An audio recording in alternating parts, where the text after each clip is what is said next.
So that's the situation in East Gippsland. Emilia Terzon is with us now live at Bundoora in Melbourne's north, where a grass fire has been threatening homes. Emilia, has that fire been brought under control yet? The bushfire just behind me has been contained only in the last hour, but as you can see, the fire crews are still incredibly active.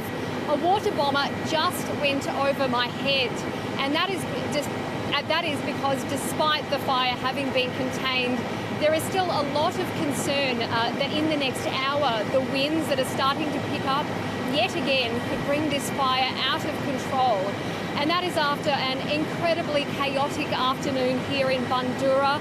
This is a residential area, and there have been fire trucks, dozens of them, streaming through these residential streets. So the authorities here are hoping that it doesn't flare up again. They've been doing backburning behind me. The bombers are going to be going all night long, and the fire commissioner down here has been telling me that they will be working throughout the night to make sure these fires do not touch homes. And Emilia, what are the locals there been telling you? Well, as mentioned, this is a very residential area. It is only 30 minutes drive from Melbourne CBD.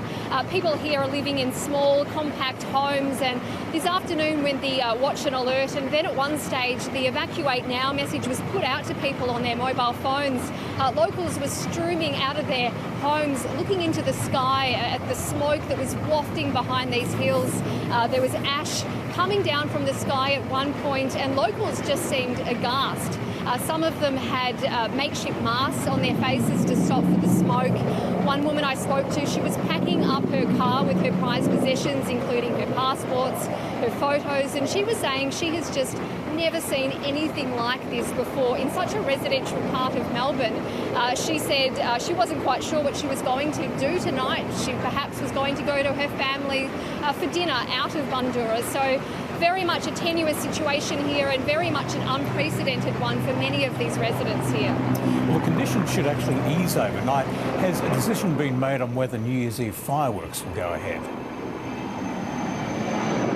Well, we've confirmed that Lakes Entrance in East Gippsland, which is the area that's obviously suffering from such devastation this afternoon, we've confirmed that Lakes Entrance has made the call to stop its fireworks tomorrow on New Year's Eve, and that's because they had direction from the CFA that would be fire risk. But despite that being cancelled, closer to home in Melbourne, where we are right now, the local council is saying no, they will go ahead with the New Year's Eve traditional midnight fireworks. They say that the direction from authorities says that it's still safe to do so, and here is what the Mayor of Melbourne had to say about that. This is a night ultimately of celebration. There aren't many nights when communities come together in this way to celebrate together. It's about looking at the year that's passed, and it's about being excited about the year going forward. Emilia Terzon in Bundoora and Nicole Asher in Bairnsdale, thank you very much for your reports tonight.